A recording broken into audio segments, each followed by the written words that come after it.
there, Zydeco fans. Welcome back here to the Zydecast. With me today, I have Hunter Alden, as well as his better half, Nova Alden. Look at that ear scratch. Definitely my better half. Definitely my better half. She was really digging that ear scratch right there. Yeah, she's incredible. Incredible. She's a house dog as well. So, Yeah. she's got 13 uncles. And she loves every single one of them. So, there we go. Perfect. Yeah, chilling for the day. Yeah, chilling like a villain. And honestly, perfect time for her to have all that coat because we're supposed to have a winter storm down here. Dude, this winter storm for people in the South is funny because we had ice storms last night, and I was able to drive today. And ice storms in the north means you don't get outside your house. So, like the southern version of winter is a lot different. Like this is a lot different, and I love it because I'm a golfer. But this is funny the way we've handled this winter coming up. Yeah, it's kind of like you and I were talking on the highway. It's like Game of Thrones. Yeah, literally, winter is coming, and these people have no idea what real winter is, but that's okay. Like, you don't need to know. Luckily for you, you get to golf. I golfed on Christmas Day. Really? I golfed on Christmas Day. I have never done that in my life. Really? And that is a special thing that I'm staying in the South because of that. Because I want to be able to do that. Oh, of course it was empty. It was gorgeous. So I take it you had a good PR day? PR day? Yeah. I definitely had some, like the boys always come out and we get to have some fun on the course. So like that's what I live for. It's not the golfing. It's just hanging out with the guys. Like it's the perk of like, we got however many of us in a house. Like it's a fun time because you realistically you don't like anyone else. Yeah. Like you like hockey players. You like hanging out with the guys. And I always get to hang out with the guys. So that's my favorite part. Hey, Stinky, can you stop? I like how she responds to Stinky too. Oh man, she knows she's stinky. It's because she farts. Girls fart, and it's stinky. That's for sure. Yeah, you. When I had my girlfriend over, it was right before New Year's. She visited the house, and Nova initially came up to me because I was the first one in the house, and she completely side-skirted me, going right to my girlfriend. She's a girl's girl. She doesn't give any like credence bad words about boys. Like if there's girls in the house, that's the first person she's going to. She's a girl's girl for sure. And she is on the prowl right now. Yeah. Speaking of searching, when you first came to Baton Rouge, you were kind of searching for your first goal. You were able to get it at home. What did that feel like? I my coming to moment last year was scoring with there was 9 seconds left in the game, and it was on an empty net in Athens, and it was a big moment for me. And whether you want to say it is or not, hockey gods are real because there's no way that I go to a different team, I play a certain amount of games, have a bunch of chances, can't score, and the first goal I score is against Athens. Like that right. That's not a coincidence. Hockey gods are a thing. And it's funny because after I scored the goal, first face-off, I went up to take a draw, and I looked at Shinkarik, who was the captain of that team. And I looked at him across the draw, and I said, "Hey, I want you to know hockey gods are real." And he was like, "Yeah, I know." Clearly, they are real. So, it was not only a weight off my shoulders, I've never been a goal scorer. You want to look at my stats, I've never been a goal scorer, but scoring goals for me it means more to make sure. My dad always taught me that it's way easier to score if the goalie's not in the net. So I've always been a playmaker. I always try and pass it so that the goalie's not there while someone's shooting, because that way better chance of scoring if there's no goalie in the net. I love scoring goals, but I love setting up someone else. That's the way I think of it. Yeah, and I think it's funny just how hockey players, your play style mimics how you are as a person, and you are not a selfish person by any stretch of the means. Like, you set up people on the ice, and even when, off the ice, you would give the shirt off your back for someone. There's a bunch of guys that are like that. Our whole team is like that, and that might actually be our problem right now with goal scoring, is that no one wants to be the goal scorer. Everyone's such a good team guy that they're trying to make another play, because we've got so many good guys in our room that, like, everyone's like that they would do that for you. And I do agree. I think people on the ice reflects off the ice, and if you're that type of guy on the ice, like, you are that off, and we have so many good guys that maybe that's our problem. We got to start being more selfish. Like, maybe if someone's a little more selfish and starts being a bleep word head, like, stops being a dickhead, like, maybe be that off the ice. Maybe you'll start scoring on the ice. But we have so many good guys in the room that it makes sense why we're always trying to make plays. We're just doing one too many, and you are right though. We have so many good guys off the ice that they're good guys on the ice. And you know what? We can talk about anyone we want to, but like Six is willing to go in there and get into it with anyone. He did it. He did it. He's a thick boy, but he's not a big boy, and he's always willing to go after someone if they touch anyone on our team. We got 3. We got 7's willing to do it. 14's willing to do it. All our defensemen are willing to do it. Like, and we got a bunch of forwards on our team that are also willing to do it. Like, it's just a bunch of good guys that if something happens on the ice, like, they're such good guys off the ice, and we're so close off the ice that if you want to poke the bear, you'll see how many Cubs come running at you. So. Yeah, that's a good quote. That's a bar. And you mentioned Six. I would have loved to have him on the podcast today. It was kind of like a scramble.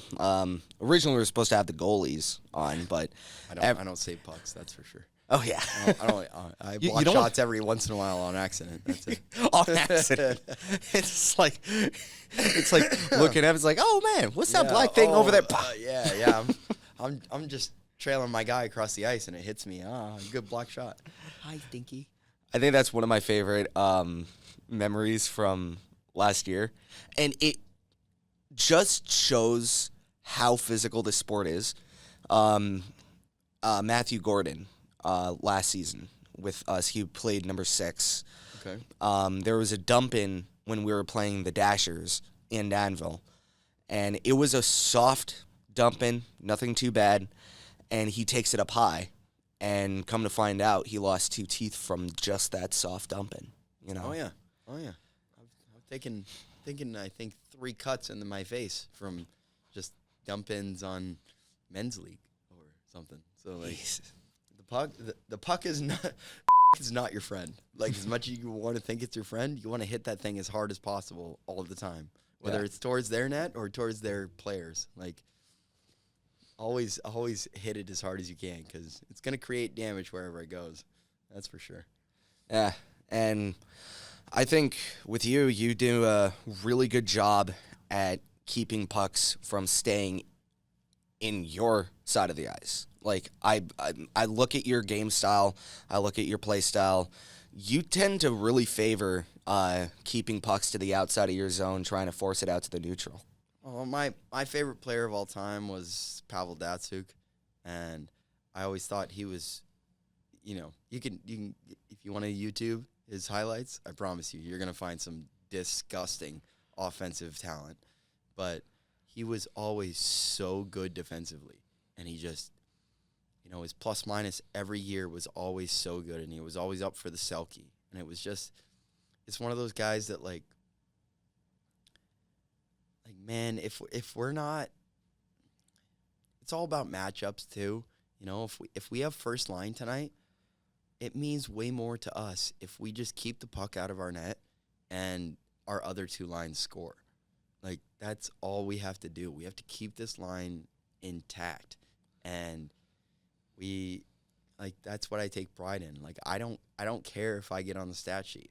I care if you're not on the stat sheet. Yeah. Take you out of the equation, especially in this league. You only got 9-10 forwards.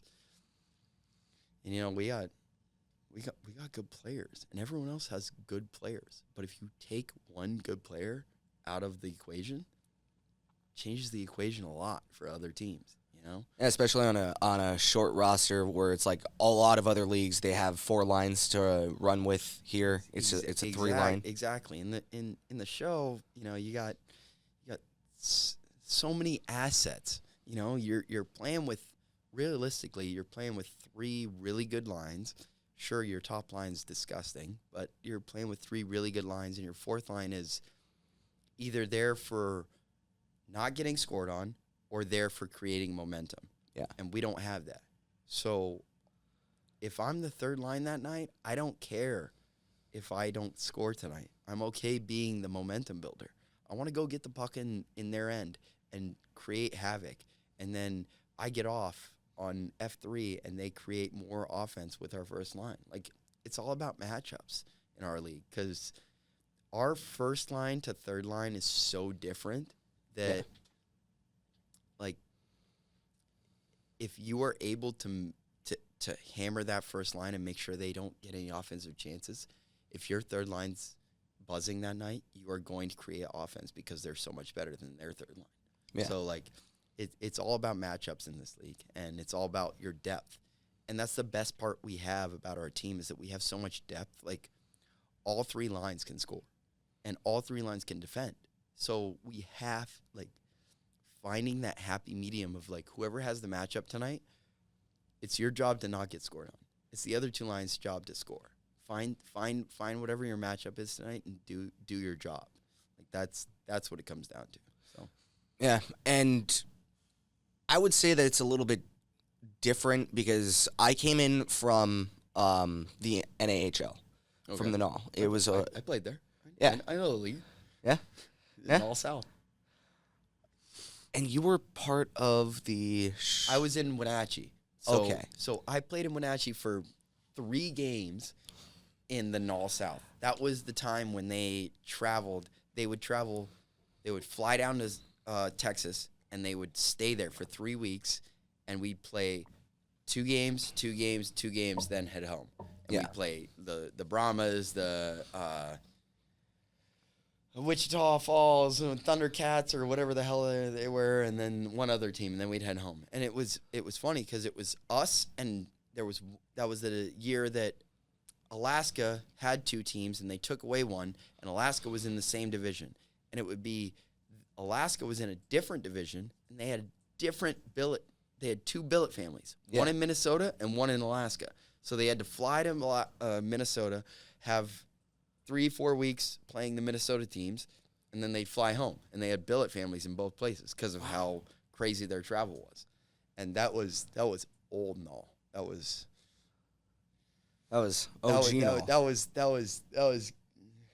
in the NAL South, and the NAL South looked like the old Fed, like 2000s Fed, when you had 6-7 fights a game. That's what the old NAL South was. And that's, luckily for me, as a skill guy, or as a hope-to-be skill guy, I am in the Fed now when it's not just a fighters league. It's about a little more than that, because I wouldn't do great. I fought once in this league. The guy was smaller than me, which is very rare to find a guy smaller than me. So,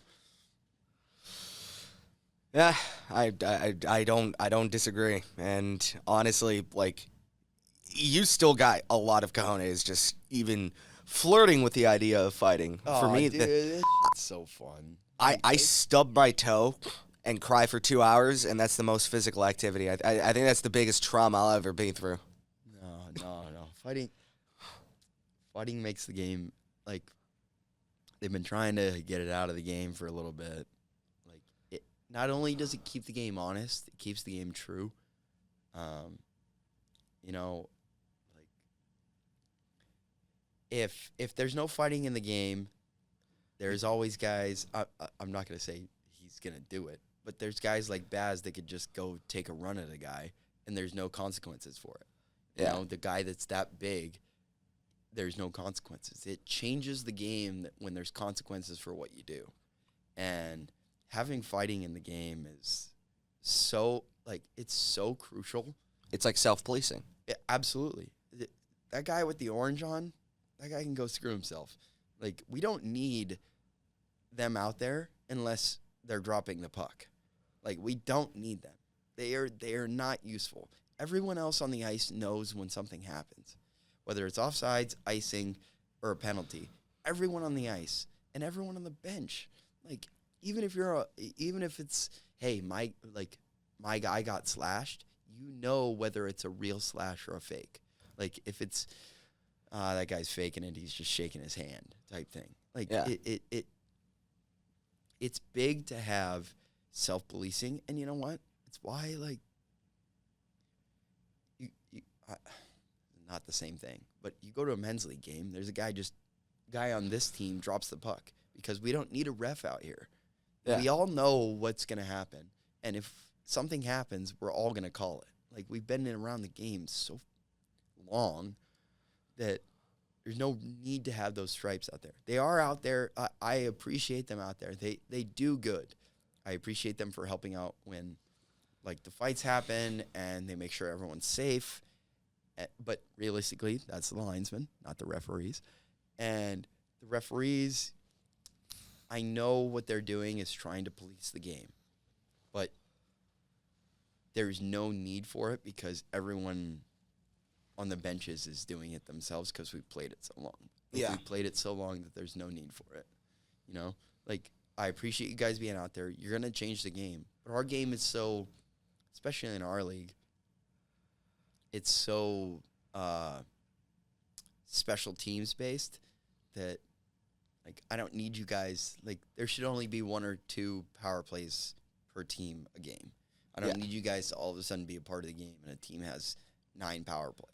You know, like, the 18 minutes on the PK is not realistic. Like, there's no one in the NHL does that. There's a reason those refs are in the NHL because they don't do that. Yeah. Like, know the game. If you've been a part of the game, you know the game. So yeah, that's what it comes down to. Yeah, and just talking about refs in, like, different sports too. When I was in high school, played water polo, and we needed our refs there. That's for sure, because a lot of plays happen under the water, and that's the one thing that our coach told us is if it's happening under the water, they're not going to be able to see it, so go wild. Okay. Well, yeah, I have no idea what the rules are on that sport. So I do agree with you in a sense that there is plenty that can happen if there are no refs. Yeah. We can get You can get away with a lot of stuff. Yeah, you can get away with a lot of stuff. I'm just saying I'm sick of them being a part of the game. Like, I don't want you to be a part of the game. I think it's more of, like, making the game centered around their calls rather than being about the game. Exactly. Like, again, I'm just here so I don't get fined. Like, I'm not trying to get fined by the league or the refs. I'm just saying, Christ, boys, like, just let the boys play. Yeah. You know? Let the boys play. If you see something, say something, but other than that, let the boys, like, boys are going to be boys. We're going to do some mean to each other. That's okay. Like, we don't need to make it more than it is because you saw one little thing that you think needs to be a part of the game. No, but I mean, I think every single gear in this machine known as hockey plays a part. Absolutely. You know, whether it be your players on the ice, which is the most important gear, whether it be people like Tommy, the equipment manager that keeps the oil going, you know, people like me. You know, before you keep going, you can keep going, but I just want to say something that Tommy is the only reason this team is able to run. Like, Tommy does a lot of things for this team that probably doesn't get mentioned, and it's never going to get mentioned. And you know what? He deserves his props. Like, leave that in.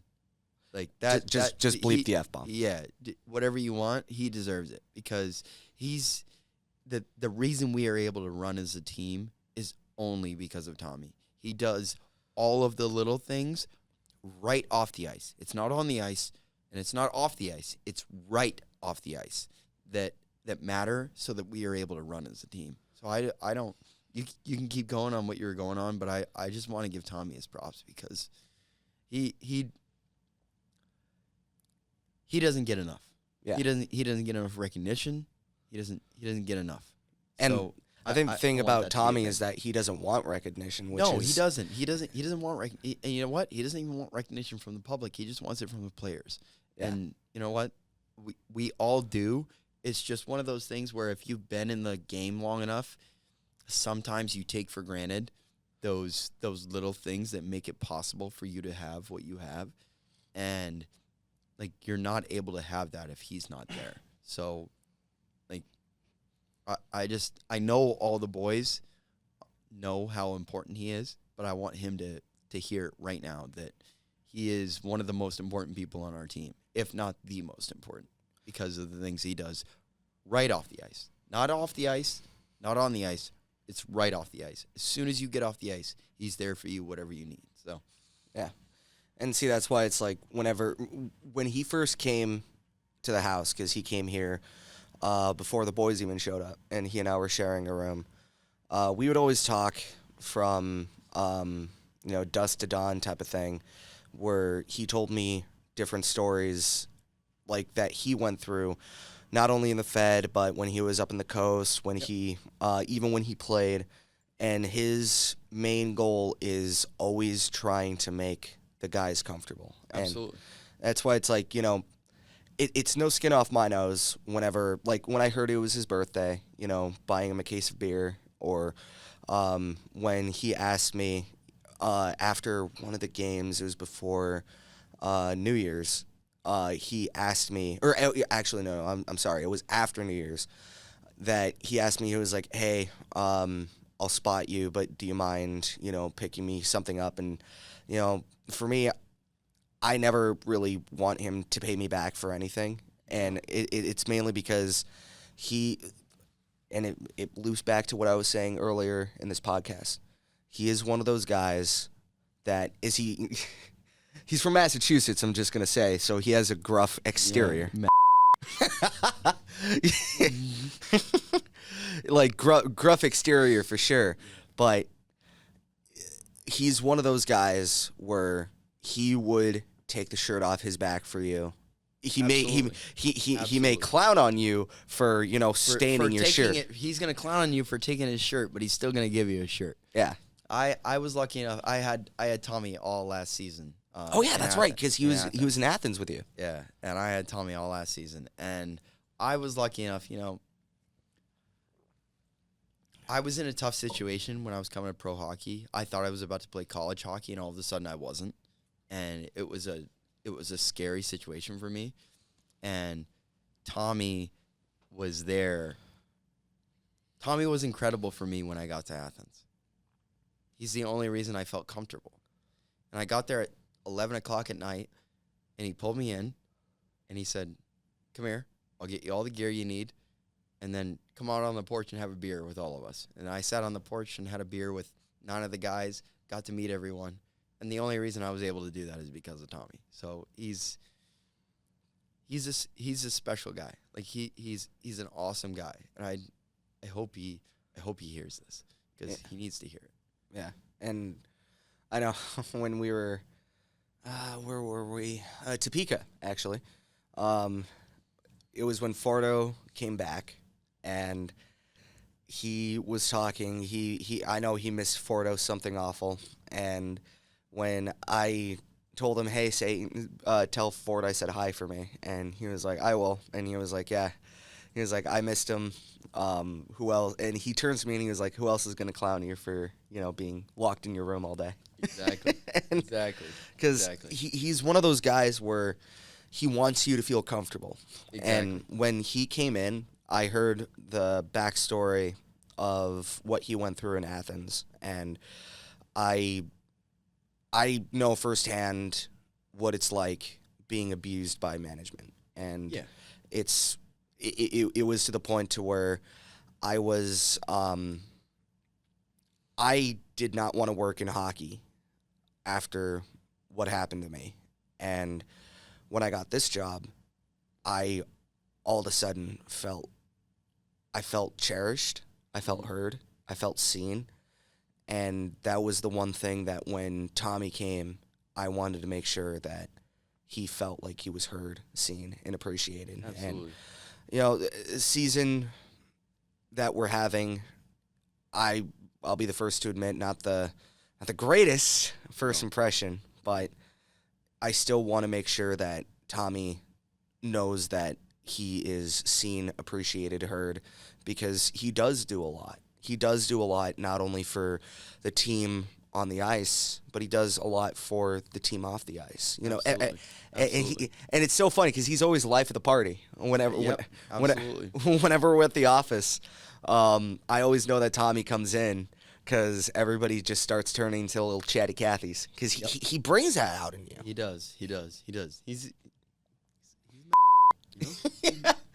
like he's gonna get everyone going, whether it's friendly banter or being a bleep head, Yeah. like he's gonna be that guy. So it's one of the special things. Yeah, and honestly, shockingly enough, he's one of the rare guys where it's just like, for some reason or another, he's always one that it's like it feels like you can confide in him. Absolutely. Yeah. He's just such a he's a team guy. That's what it comes down to. Yeah. That's what you want around your team. That's what you want around, like, whether it's players, management, coaches, or trainers. Like, you want team people, and he's one of them. So that's all that really matters. Yeah, and getting on a different subject, I think we have to we have to address the elephant in the room, the white wolf in the room. the white wolf in the room. So, Team Dog, I'm sorry, Fordo. I'm sorry, Fordo. I know we have Puck, but we also have Nova. We also have Nova. We have the Team Dog sitting here in the dog days of the season. Why don't you get into how you first got Nova? Well, I was pretty lucky, in a pretty dark spot. I didn't know whether I was gonna play anymore. I'm not gonna use this as a car for anything, but like, men's health is this thing. Like, you need to talk about it, and like, sometimes, apparently, all you need is to like pray for like one night, and then the next day a beautiful husky shows up at your door. That's apparently all it takes, because I was in a bad spot. I didn't want to play hockey. I didn't really know what I was going to do in my life, and it's like 6, 7 o'clock at night. We're watching hockey. I'm sitting alone on my couch in college, got nothing to do, and I see a face in the back window, and I thought it was a coyote. And I sat there for 2 minutes. Coyote didn't move. I figured, okay, can't be a coyote. By now, it definitely would have run away. And let her inside. She was covered in ticks and fleas and dirty. And I figured, oh, wow, maybe she just got out of the apartment complex and it's someone's dog, ran around. No one knew who she was. Put up a picture on Facebook. No one knew who she was. Took her to the animal hospital. No chip, no collar, no nothing. And I was like, all right, well, you're always smiley. Might as well. You're mine now. You're mine now. You're mine now. You're going home with me. and she has been the absolute light of my life for the last 3 years. She's the only reason that I'm able to. I get up every morning really upset, and then she licks my face, and I go, all right, I'll get up and take you out to pee. All right. She was my godsend. Like I was in a really bad spot. She was my godsend. So she means more to me than a lot of people. That's for sure. She's definitely up there on the chart. Yeah. And I mean, look at her. She's the greatest. Look at her. Do you have something to say?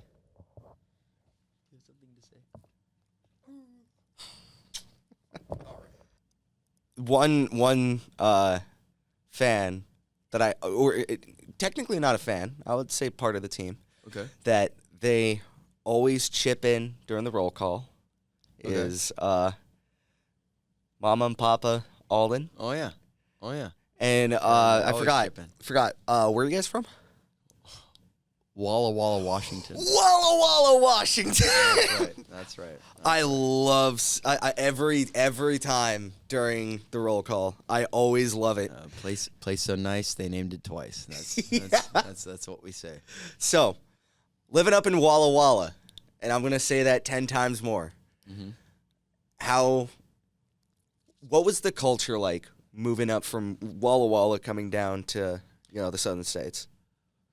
Oh, I had a lot of stops in between, but I'd say the main difference was the fact that like Southern charm and Southern hospitality is a thing. Dude, right? Like if you're from the north and you come down here, the first time you walk into a place and like you're walking into a Circle K and the lady behind the counter goes, "Hello, baby, how you doing?" And you're like, what? We don't do that up north. Like, we don't do that. So that's like the main difference is just your initial interaction with anyone is always way more friendly than anyone you're going to have up north. Yeah. So it's kind of like I was telling my parents when I first took this job down here in Baton Rouge, because I went from working in Bismarck, North Dakota to working down here in Baton Rouge, Louisiana.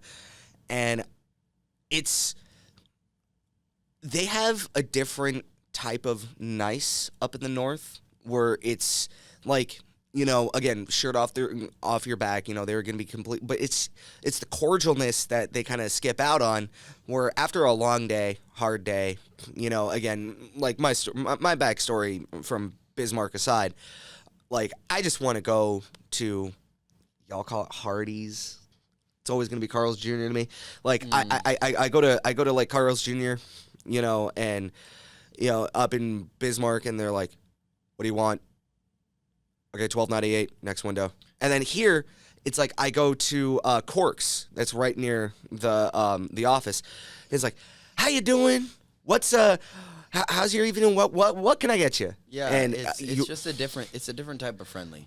That's the way it is. And and it's a friendly all over the place. It's not a friendly just when they have to be. It's a friendly all the time. Yeah, and it's almost like they get offended if you don't stop and say hi to them when you make eye contact. Yeah, absolutely. And you know what? I love that. Like I'm an introvert. I don't like people. Like I like my dog. I like my dog, and that's it. Well, heading into a lot of the road trips, a lot of the busing situation. Oh yeah, by the way, I promised I was going to do this for him, and I'm going to do it right now. Shout out Terry, big scary Terry. More than 12-hour drive from Topeka, and that maniac just stopped once. Let's go, scary Terry. Attaboy. He was absolutely, he was a dog, just like Nova. He just hauled it from Kansas to Louisiana. Oh, okay. Now I know who we're talking about. Yeah, shout out Terry. Terry's been our bus driver, and he's the GOAT. Like, he's not only that, he drove through the ice storm that we had in the South recently. And so shout out that guy for driving through that, because that was crazy for him to drive through some rain. Yeah. Yeah. That's it. Oh, that was all there was. That's was all rain, there was. But it's an ice storm in the South. Okay. Yeah, no, there's no northern judgment there, right there? Right there. Give me some. Come here.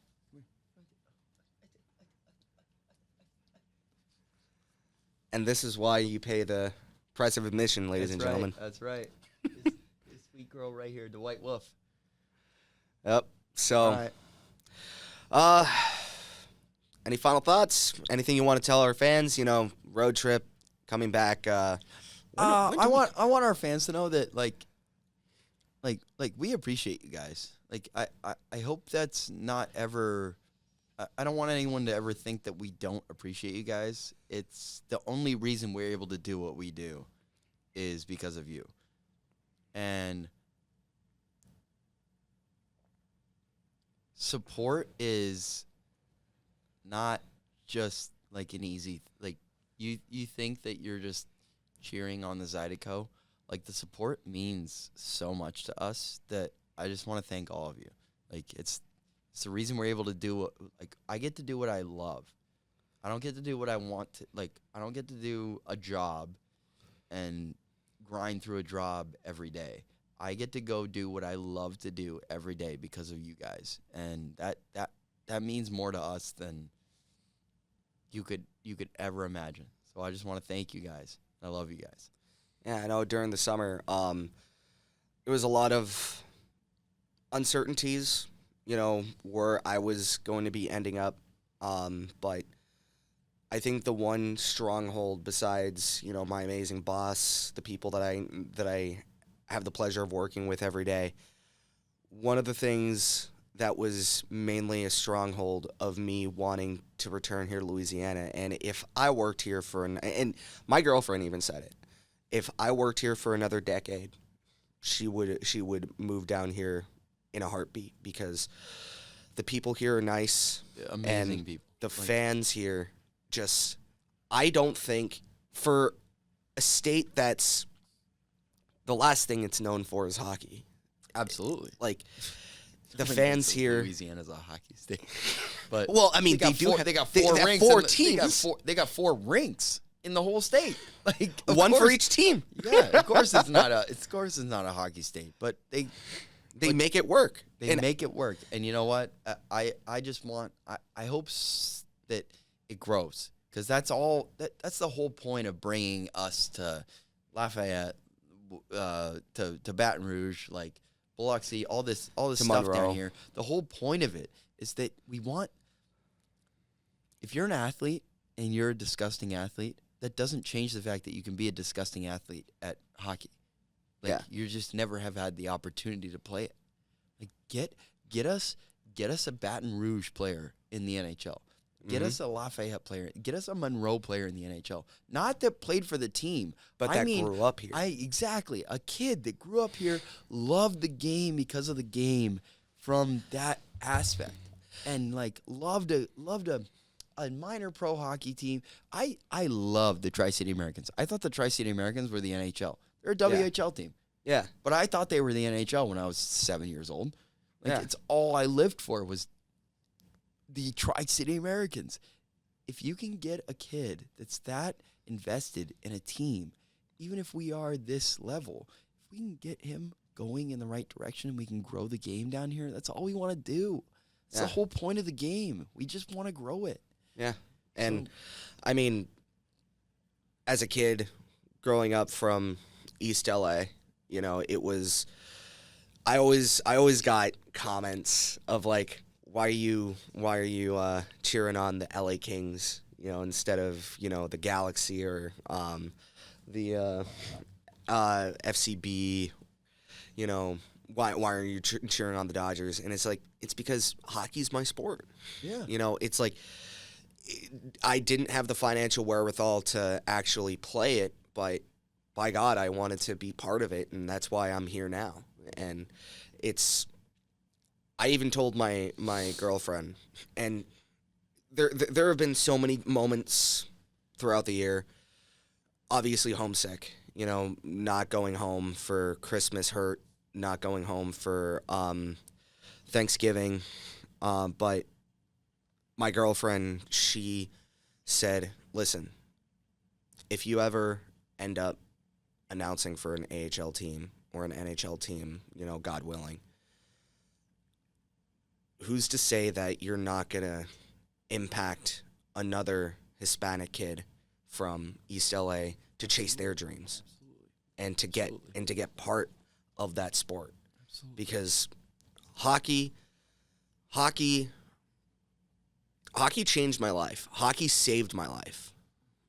I wasn't a social kid back when I was in elementary school. I like to joke. Everybody asks me, it's like, oh, how'd you get so good at Photoshop? And I was like, well, a computer and a lack of social skills. Yeah. But, yeah, there you go. But when I would have a bad day, it would always be Bob Miller that made my life a little bit better. Oh, Bob Miller and Spider-Man. Awesome. That's awesome. That's awesome. And I know you guys most definitely probably had the same a similar story where it's just like you guys have a bad day and it's Pavel Datsyuk for you. Yeah, absolutely. It was a bad day, and you just found the guy that inspired you. And you know what? It wasn't just Pavel Datsyuk. It was my dad. It was my mom and dad. Like, they were pro figure skaters. Like, they toured both U.S. and Canada. Like, they were incredible skaters. And my favorite story to tell is like, that horsewhip that like a jockey uses on their horse, yeah, like when they're doing real fast races. My mom used that. Really? I would do power skating, and you had to do hip, knee, ankle, toe was fully extended. And anytime it didn't fully extend, she would skate behind me the whole time, just whack. It wasn't hard. It was just that's not straight. That's not straight. That's not straight. And I think the whole reason I am where I am is because I was able to skate better than others. And I can't, sure, Pavel Datsyuk, love you, guy, but my mom and dad are the only reason I'm here, because they were incredible skaters, and they taught me how to skate. So I don't want to go out without giving them a shout out, because there's no way I'm here without them. I think that is a beautiful sentiment to leave off on. And, yeah. I mean, parents, especially for these guys, they mean everything. And I know with me, I wouldn't be where I'm at without my parents. Fun fact. My first ever camera person was my dad. There you go. And he was my first ever color commentator when I shout out USC Trojans, fight on. And when my dad would, get sick, be hurt, because it was during a preseason game. We were sitting up in the down ice level. He didn't see a step. He tries catching himself when he falls, and he broke both his shoulders. Oh my God! And it was. My dad is such a powerhouse, because he reminds me a lot of you guys, and he is a hockey player at heart, because even when he's hurt, he doesn't want anybody to know it. So we get into the car in the parking garage, and I was like, "Hey, Pops, do you want me to drive?" And mind you, this is before I was comfortable driving, let alone on the freeway in Los Angeles. Yeah. And he was like, "No, I'm good." And all of a sudden, I see him He barely able to open the door. Literally, he's with his knees driving the car, and I'm like, "Hey, Dad, why don't we get out? You can flip, and I can. You drove us the distance, champ. I'll just take us on home." And he was like, "No, I'm good." And then it's like, as soon as we're about to merge, and he's like, "Hey, Bryan, can I ask a favor?" And I was like, "What's up, Dad? Can you just control the wheel while I do the gas?" And I was like, "Okay, let's Three Stooge this stuff, man. Let's Three Stooges it." You were about to say it. I heard you. Oh yeah. See, he's my censor bar too. I got one more. Just because they need this shout out. This is my favorite parent story. We drove to Castlegar tournament. It's probably about 7 hours. We pulled over 75 times. I don't know if that's the actual number, but it sounds about right. All three of us were sick. All three of us. Mom, Dad, me. We pulled over about that amount of times to puke. Oh, all three of us. And it was just like 30 minutes. Hey, Mom has to puke. All right, Dad drives. All right, Dad pukes. I'm going to puke while I'm like, it was that bad. We ended up winning that tournament because my parents are that, they have that dog in them. They were always willing to do that for me. I love you guys. I love you guys more than you know. I want you to know that. Like, you can never amount it. I love you guys. Yeah. That's my last. That's it. Okay. That's it. And I know, yeah, you love Mom. You love Grandma too. I know you do. I know you love Grandma and Grandpa. Yeah. And I know my mom too. You talk about Sergeant General. My mom. I'll tell you this one story. So, I was setting up for USC for a broadcast, and there was a high school team playing before us. I think it was like Bishop Mont or something like that. And when I was setting up, politely asked the people who were sitting at where I usually set up for the booth, I was like, hey, would you guys mind if I could set up? Well, we're for the USC. And they were like, oh, yeah, no problem. Of course. One of their hockey moms, I don't even think related to them, started going up and, of course, like truly in hand and like belligerently shouting at my dad and I. And she even said that, we shouldn't even be here, calling for hockey, stick to soccer and stuff like that.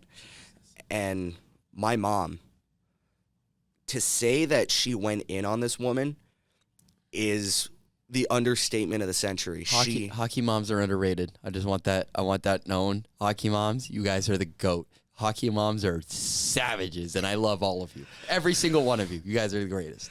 And honor a hockey mom because she, also my swim coach, my mom. There you go. She said, and I'm if I were to repeat what she said, I think I would have like a 2-minute stretch where it would just be silent because Matt would be, cracking the whip and said, she just went in on him, and she was like, "How dare?" That's a good mom. That's a good mom. She's Mama Bear, and yeah. I think I would not be who I am today, where I am today, without my mom. Absolutely like not. She absolutely not. I know that. I feel the exact same way. So love you, moms. Love you, moms. Guys, moms are the greatest. Shout out moms. Shout out dads. Shout out Zydeco fans. We know it's been a tough season, and we're gonna find it. We're gonna find it. We're gonna turn it around, and we want to thank you guys for sticking with us and keeping us center of your hearts and keeping on supporting us. I know Nova is Nova's really always on our side, so you should be too. Exactly. How can you turn your back on that face? Come on, look at the white wolf. You gotta cheer on the white wolf. So, all right, love you guys. I think that's about do it. For Nova Alden, Hunter Alden, my name is Bryan Flores. Thank you so much to Studio Cowork for the beautiful mugs. What do you think about the mugs? All time, like, hey, pro, hey, all time pro. So thank you so much to Matt and Studio Cowork. Matt always does such a great job behind the scenes. He's been the rock here for the Zydecast this season as the microphone is slowly drooping down. So I think that's that's our sign to kind of sign off. So thank you, Matt, Studio Cowork. Thank you to Hunter Alden, Nova Alden, and thank you, Zydeco fans, for keeping up here with the Zydeco. And we'll see you soon back at the River Center before you know it. Love you guys. Love you guys.